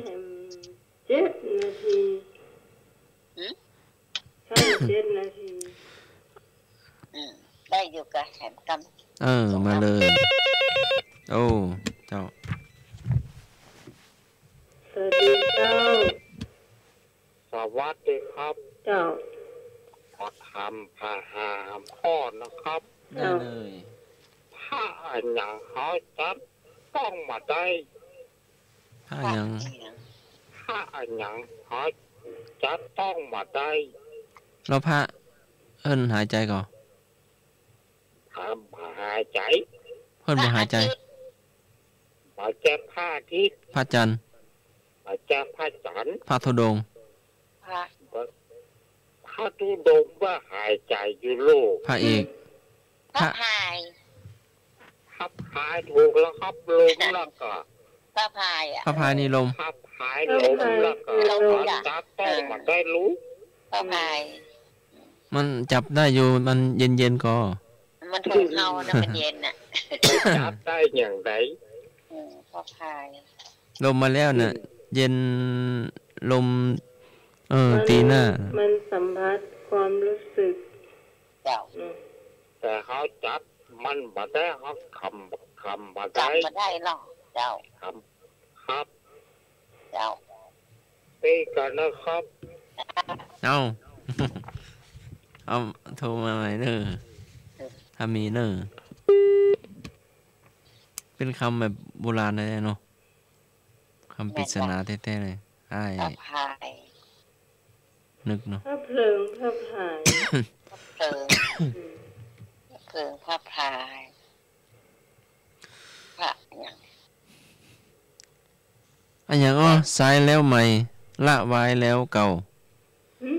ซ้ายแล้วใหม่ละไว้แล้วเก่า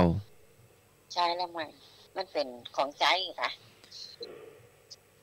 มันเป็น มันเป็นท้องอ่ะ นะเป็นทอง เป็นท้องเป็นท้อง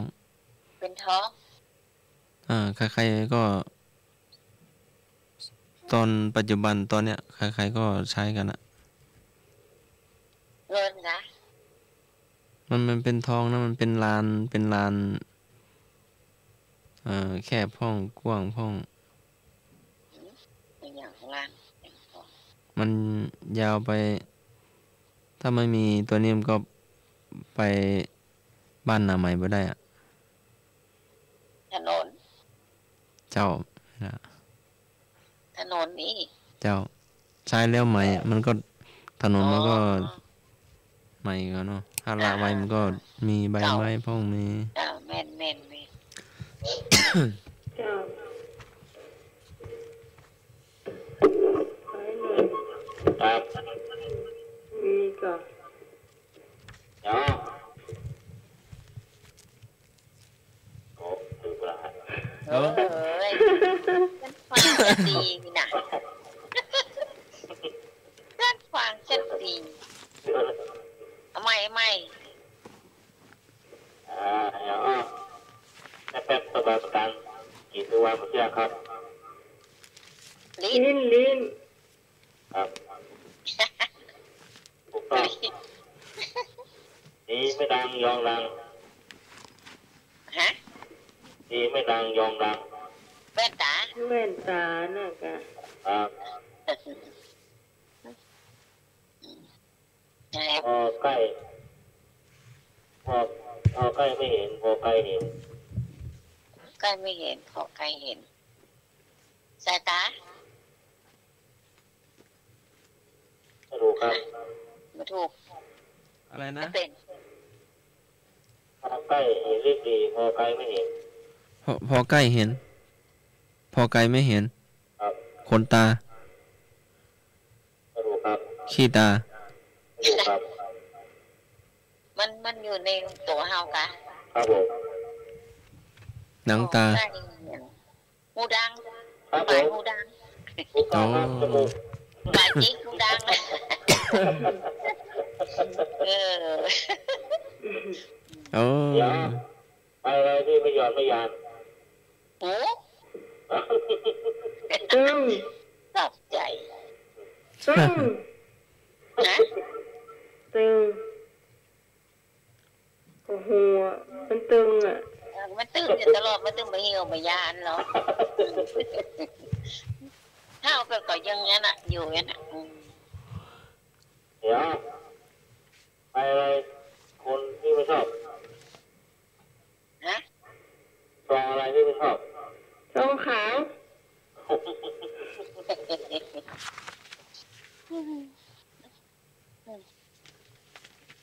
เดี๋ยวชื่ออยู่ในป่าแต่อยู่ในเมือง ทางม้าลาย ครับผม ตอนนี้ท่านจะมักได้ อืม หัวเป็นไก่ตูดเป็นนก หอนกฮูก ฮอนกฮูกอ่ะ ถูก ก็ ต้อง ไก่ถึงฮอนกฮูกอ่ะครับผมเดี๋ยวนั่งสูงยืนต่ำ หมา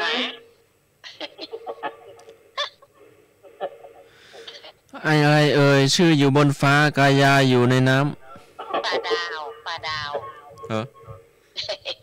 อ ดาว อืม ผ้าเขียนเอว ตะเหลวรองก้น ค่ะกินเอวตะหลิวลองก้นภาค เป็นอยู่ในครัวเรือนเราที่ทำกับข้าวอะ หาย เจ้า ไอ้นึ่ง หาย เข้า เข้า นึ่งข้าวเจ้า อ๋อภาคแต่เอวมาเวลาตั้งละ เตียวอย่างนุ่มไปได้ เตี๋ยวยังนุ่มได้เตี๋ยวมะนึ่ง โอ้ เดี๋ยวน้อย ก็เอาห ให้เข้าฮะเรื่องตะกี้นะเตียวมาหนึ่ง แล้วว่าซื้อเตียวน้อยผมได้ไปซื้อแล้ว ได้อย่าเตียวมาหนึ่ง โวยเลยไม่เบิ่งวะ เตียวอะไรนะเตียวอะไรนะ ท่านสมาถาม คำถามท่านสมัคร ตะกี้นั่นไงที่ท่านสมาถามตะกี้น่ะ ถามว่าอะไรนะ ขาดเดียวน่ะ ที่ขาดเดียวอ่ะ รับประคต ขาดเดียวมานึ่งตะกี้นึ่งข้าวอ่ะ อ๋อ แต่คำถามว่ายังไงนะ พี่ก็มาถามอ่ะเตียวยังนุ่งมาได้อ่ะ แต่คำถามว่ายังไงนะ วันนี้อ่ะ เตียวยังนุ่งมาได้ เตียว เดี๋ยวเล็ก อะหยัง นุ่งมาได้เตียวมานึ่ง นุ่ง เตียว บ่ มา ได้ นึ่งน่ะ นุ่งบ่ได้ อาสวะผู้เจ้าว่าเตียว ออก เล เป็ ย นเกียรติเตียวมานึ่งอ่ะ อันเตียวมื้อหนึงกะ เตียวเลย เตียวมื้อหนึงกะ ครับ เจ้า ผ้าเขวียนก้นหม้อกะ นะ นั่นน่ะ มันนุ่งบ่ได้กะ ก็นุ่งได้ จะเอามานุ่งมันร้อนกะมันไฟ มันไปนุ่งได้ไงผืนน้อยเดียวโอ้ยถ้ามาปั้นแขนไม่ได้อยู่ เจ้าเตียวนั้นมันนุ่งกะ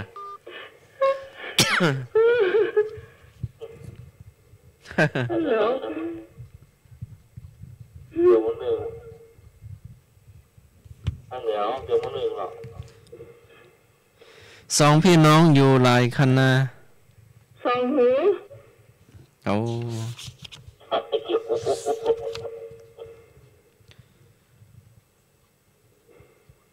อะหยังที่มันบ่ท่าเราเลย เวลา ยัง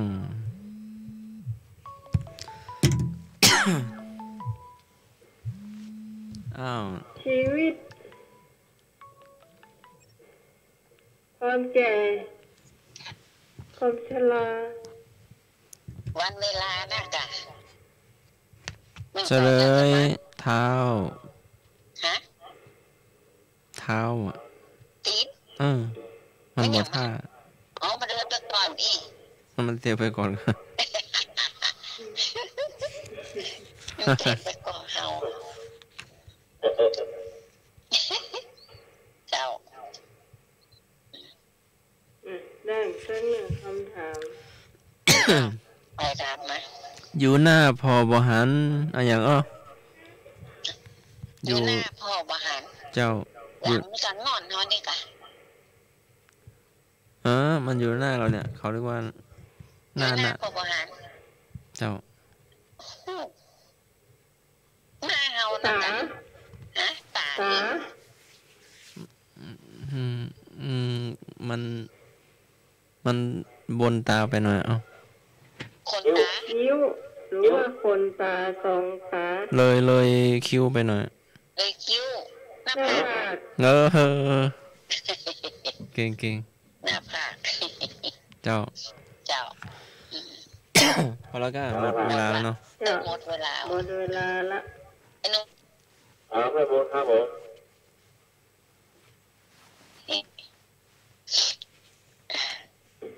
ไปชลาก่อนเจิญ ไอ้นุ้ย แน่นอนครับ เจ้าโอ้มีเสื้อโคนโคกแค่ เจิญเลยไปชลาก่อนเจิญ เจ้าเอาแม่กันก็ได้ เจ้าวันนี้ก็ไหว้สาท่านอาจารย์ไหว้สาท่านสมาร์ท เจ้า สวัสดีไอ้นุ้ย สวัสดีไอ้นึกตัวและสวัสดีไอ้ชายประการตัวเด้อ หายไว หมาย ๆ บ่อย เน ๆนะ อะ เจ้าแล้วก็สวัสดีทุกๆคนเด้อที่มารับมานอนสวัสดีน้องใหม่ตัวเด้อ เจ้า เจ้าหน้าปลากัดใหม่นอ เสาหน้า เจ้าวัด นี่ นี้เจ้า เดี๋ เจ้าหน้า ยว น้ มา องให ให้ ม่ ฝา นะ ก จ๊ะ เจ้าเนาะ แม่แม่เข้าตัวก็ได้ เจ้าหรือว่าจะเดี๋ยวจะให้ชายประการมาจัด เจ้าเชิญ ส่ ค่ะ ง เนาะ ของเพลงเนาะ เจ้าเจ้า เจ้า เจ้า คง เจ้า จะ สวัสดีเจ้า ครับผมว่ามาตรการอาจารย์ท่านสมัครนะครับ เจ้า ยุคสมัย เจ้า ครับให้ลงมาได้เลยนะครับ เจ้า ดูเองครับขอบคุณครับให้เกียรติทุกท่านนะครับรับนี้ไป เจ้าท่านนะครับวันนี้เราท่านสวัสดีทุกท่านทุกคนนะครับสวัสดีครับเจ้าขอบคุณไอ้หนุ่ยนะเจ้าต่อไปคนผู้ฟังท่านไหนยังมารับมานอนเตื้อนะเจ้าโทรมาเนอะโทรมาลานก่อนเนอะ ไอ้นึกเหรอ05220104462เจ้า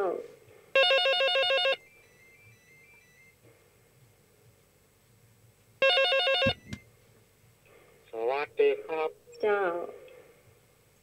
ผมขอพรให้ทุกท่านทุกคนนะครับเจ้า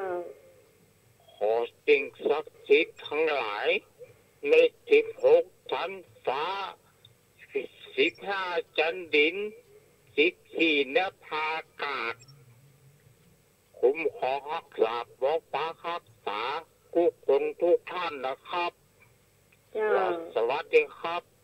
ขอบคุณในนึกในเจ้ามีแถมกระเจ้าคุณผู้ฟังที่ยังมารับบรรณาเตื้อที่ฟังอยู่